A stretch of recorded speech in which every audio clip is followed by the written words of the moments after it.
자, 6장부터 시작된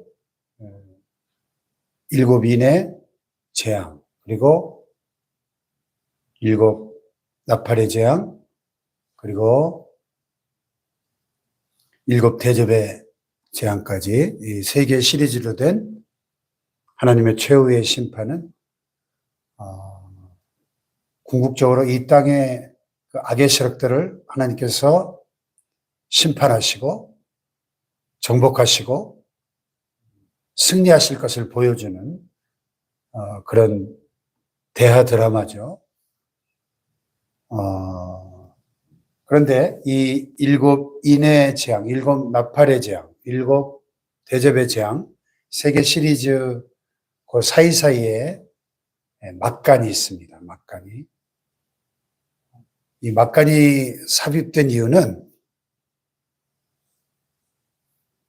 이 너무나 우리가 지금까지 살펴봤지만 무시무시하게 쏟아부어지는 하나님의 그 진노의 심판을 우리가 쭉 읽다 보면 많은 분들이 오해하는 것처럼 요한계시록이 우리에게 공포와 또 불안에 사로잡히게 만드는 그런 책으로 느껴질 수가 있어요. 그러나 이 하나님의 이 심판의 목적은 이 책을 읽는 사람들에게 두려움과 공포를 심어주기 위한, 겁박하기 위한 그런 의도가 아니고 악을 정복하시고 최후의 승리하실 하나님의 궁극적 승리를 보여주고 환난 가운데 있는 하나님의 백성들을 위로하고 소망을 주기 위한 그 목적을 기록된 책이 요한계시록이기 때문에 중간중간에 막간이 들어가 있는 겁니다. 그래서 일곱째인을 떼고 일곱 나팔장이 시작되고 일곱째 나팔이 울려 퍼지면서 일곱 대접의 심판이 시작된다고 그랬죠. 그래서 그 사이사이에 일곱째인과 첫 번째 나팔이 울려 퍼지기 직전에 그 사이, 또 일곱 번째 나팔이 울려 퍼지고 일곱 대접이 시작되기 전에 첫째 대접, 일곱째 나팔과 첫째 대접 그 사이사이에 이렇게 막간이 들어가 있는 거죠. 그래서 첫 번째 막간은 7장에 6장과 8장 사이에 7장이 들어가 있는데 7장의 내용이 뭐였습니까? 이 대환란 기간 중에도 하나님의 섭리 가운데 구원받을 하나님의 백성들이 선택되어 있다 하는 걸 보여줬죠. 그래서 이스라엘 12지파 가운데서 12,000명씩 하나님의 인을 맞은 14만 4천 명. 그 대환란 기간 중에 온 세상에 복음을 전파할 사명을 받은 14만 4천의 유대인들, 그리고 그들의 전도와 선교를 통해서 예수님을 영접하고 순교하기까지 신앙을 지켰던 각 나라와 족속과 백성과 방언에서 아무도 능히 셀 수 없는 허다한 큰 무리가 흰옷을 입고 손에 종려가지를 들고 하나님과 하나님의 보좌와 어린 양 앞에 서서 그 구원의 감격을 찬송하는 그 장면이 7장이었죠. 그러니까 이런 무시무시한 심판과 대환란의 그 기간 중에도 하나님의 백성들을 향한 하나님의 구속의 역사는 멈추지 않고 계속 진행되고 있다 하는 것을 7장에서 보여주시면서 우리에게 소망을 주고 위로하시는 거죠. 할렐루야. 예. 그리고 이제 8장과 9장에서 우리가 이미 살펴본 것처럼 일곱 나팔의 재앙. 첫째 천사가 나팔을 불 때 육지의 산물이 1이 잿더미가 되고, 둘째 천사가 나팔을 불 때 바다의 3분의 1이 피가 되고 바다의 생물이 다 죽어버리고, 셋째 천사가 나팔을 불 때 강과 호수와 모든 물의 근원들이 다 쓴 쑥이 돼서 많은 사람이 죽고, 또 넷째 천사가 나팔을 불 때는 하늘의 해와 달과 별들의 3분의 1이 또 어두워지는 이 3분의 1의 재앙, 이 자연계 전체에 임하는 3분의 1의 재앙이었죠. 그리고 어제 살펴본 것처럼 다섯째 천사와 여섯째 천사의 나팔이 울려 퍼질 때는 이번에는 물질계가 아니라 영계, 보이지 않는 영적 세계에 무적행의 뚜껑이 열리면서 무적에 갇혀있던 2억 마리의 귀신들이, 황충 모양의 귀신들이 쏟아져 나와서 5달 동안 지구상의 모든 사람들을 정갈이 쏘는 것 같은 권세를 가지고 괴롭히는, 죽고 싶으나 죽음이 피해버리는 다섯 달의 그 끔찍한 재앙이 임하고, 6번째 천사가 나팔을 불 때는 이제 유브라데 강 그 지역에 결박된 4천사들, 전쟁의 바람을 막아서 있는 그 4천사들의 결박이 풀리면서 큰 전쟁이, 그 마병대 숫자가 2만만, 이 지상의 군대, 인간들의 군대가 아닌 귀신들의 군대, 2억 마리의 귀신들의 군대가 이 지구상에 있는 전체 인구의 인류의 3분의 1을 죽이는 끔찍한, 그건 뭐 전쟁이라기보다는 학살이죠. 대학살. 대학살이 이 6번째까지의 나팔까지 내용입니다. 그러니까 아무리 악에 대한 심판이고 하나님을 대적하는 불신자들을 향한 하나님의 진노의 심판이라 하더라도 우리가 읽으면서 마음이 편안하지가 않죠. 너무 상상을 초월하는 무시무시한 재앙이니까요. 그래서 여기 10장 1절로 11장 14절까지 이게 막간이 들어가 있습니다. 그러면서 내가 또 보니 어떤 국면의 전환을, 새로운 환상이 등장할 때마다 내가 또 보니 이런 표현이 반복이 되죠. 뭘 보았습니까? 힘센 다른 천사, 지금까지 나팔을 불던 7천사가 아닌 또 다른 천사가, 상당한 권세와 능력을 가진 천사 같죠? 구름을 입고 하늘에서 내려오는데 그 머리 위에 무지개가 있고 그 얼굴은 해같이 빛나고 그 발은 불기둥 같고, 이 모양이 범상치가 않죠. 그래서 어떤 성경학자들은 이 힘센 다른 천사를 예수 그리스도다 이렇게 해석을 하는데 그건 좀 잘못된 것 같고요. 앞뒤 맥락을 보면 예수님은 지금 아직 공중에서 안 내려오셨어요. 지금 내려올 타임이 아니죠. 근데 그 손에 펴놓인 작은 두루마리를 들고 있었다. 자, 6장에서 7개의 그 두루마리가 인봉이 되어 있었는데 인봉을 하나하나 뗄 때마다 이 지구상에 하나님의 심판이 임했었는데요. 그 7인이 다 떼어졌잖아요.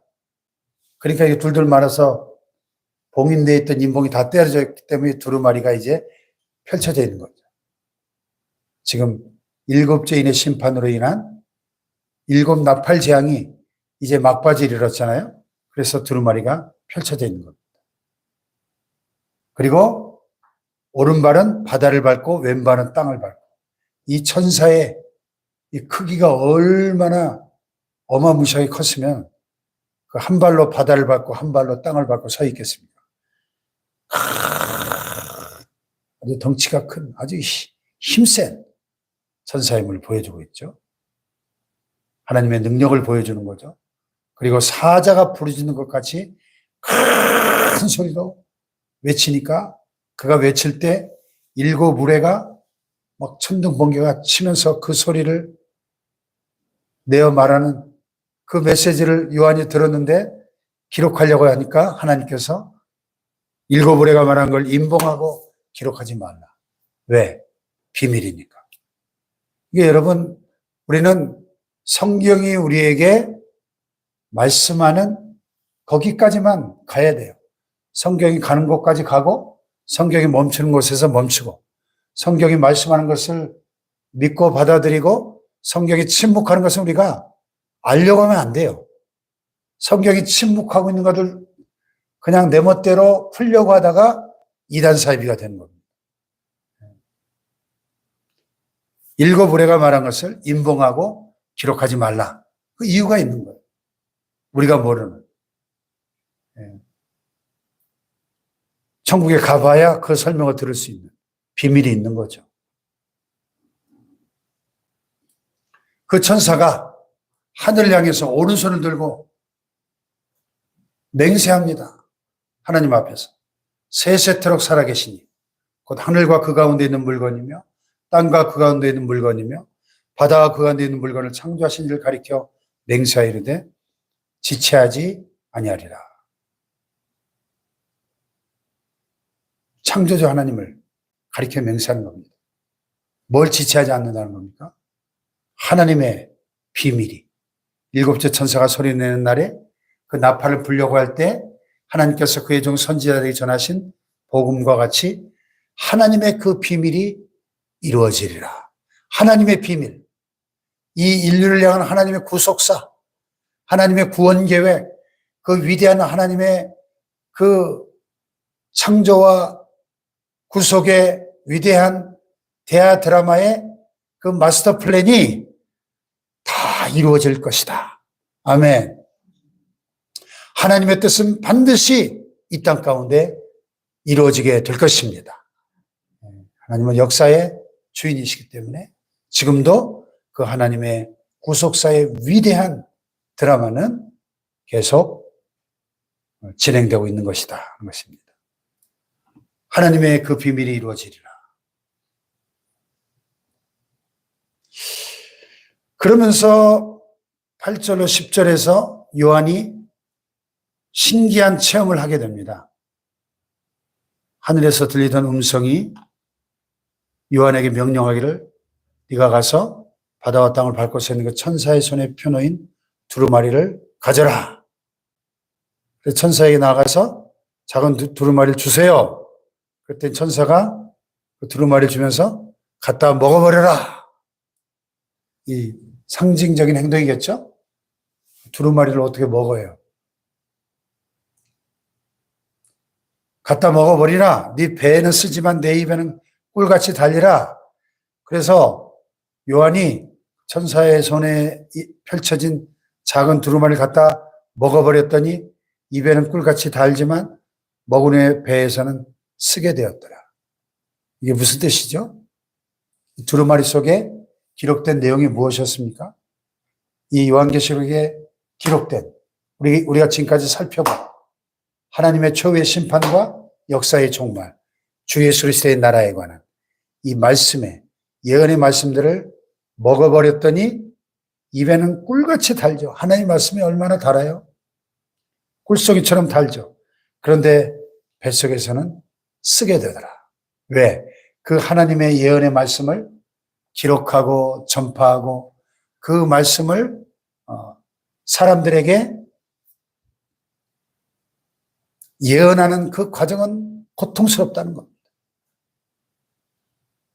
그렇지만 그건 사명이죠. 그래서 11절에 보니까 그가 내게 말하기를 네가 많은 백성과 나라와 방언과 임금에게 다시 예언하여야 하리라. 여러분 이것이 하나님의 종들의 사명이죠. 선지자의 사명이죠. 하나님께 받은 바 말씀을 전달하고 선포하는 과정은 그 배에서 두루마리가 썼던 것처럼 고통스러울 수 있습니다. 핍박을 받을 수도 있고 또 때로는 순교를 당할 수도 있습니다. 그러나 다시 예언하여야 하리라. 이건 사명이기 때문에 목숨을 걸고 이 하나님의 말씀을 예언하고 말씀을 선포해야 되는 것이죠. 할렐루야. 사명입니다. 오늘 이 시대에도 우리가 세상 마지막 끝에 와 있기 때문에 예수님 예언하신 것처럼 전쟁과 기근과 환난과 핍박과 전염병과 이 모든 무서운 일들이 지금 점점 다가오고 있고 점점 심해질 것이고 우리가 사실 이 세상에 대해서 성경이 결코 낙관적이지 않습니다. 이 인류 역사의 미래에 대해서 굉장히 어두운 미래를 우리에게 보여주고 있잖아요, 요한계시록. 네. 그러나 이 전쟁과 기근과 핍박과 환란의 이 때가 다가오고 있음에도 우리는 두려움과 또 의심과 회의와 혼란에 빠질 것이 아니라 하나님의 말씀을 받은 자들로서 이 하나님의 말씀 자체가 곧 예언이기 때문에 확신을 가지고 이 마지막 때에 하나님의 나라를 외치고 하나님의 나라의 궁극적 승리를 외치고 이 말씀을 증거하는 예언자의 사명을 감당해야 될 줄로 믿습니다. 지금 대한민국이 백척간두에 서 있고 풍전등화의 위기와 같이 지금 이 나라가 어디로 흘러가고 있는지 알 수 없는 많은 사람들이 불안에 떨고 있는 이러한 때 우리는 하나님의 종들로서의 사명을 요한처럼 이 마지막 때에 하나님의 백성들이 해야 할 일들을 한국교회가 해야 할 일들을 외치고 이 대한민국이라는 나라가 어떤 나라가 되어야 할지를 이 나라가 하나님의 나라임을 선포하고 말씀을 증거해야 될 사명이 저와 여러분에게 있는 줄로 믿습니다. 할렐루야. 그래서 마지막 7번째 천사의 나팔이 울려 퍼질 때 이제 최후의 심판, 7대접의 심판이 이 땅에 쏟아질 것인데 그 직전에 혹시 두려움에 사로잡힐 하나님의 백성들을 위로하시고 다시 한번 사명을 확인시켜 주시는 오늘 이 말씀을 통해서 오늘 저와 여러분이 이 혼란과 핍박이 다가오고 있는 이때에 우리가 하나님의 말씀으로 무장하고 사명을 감당하는 자들 되시기를 축복합니다. 기도하십시다.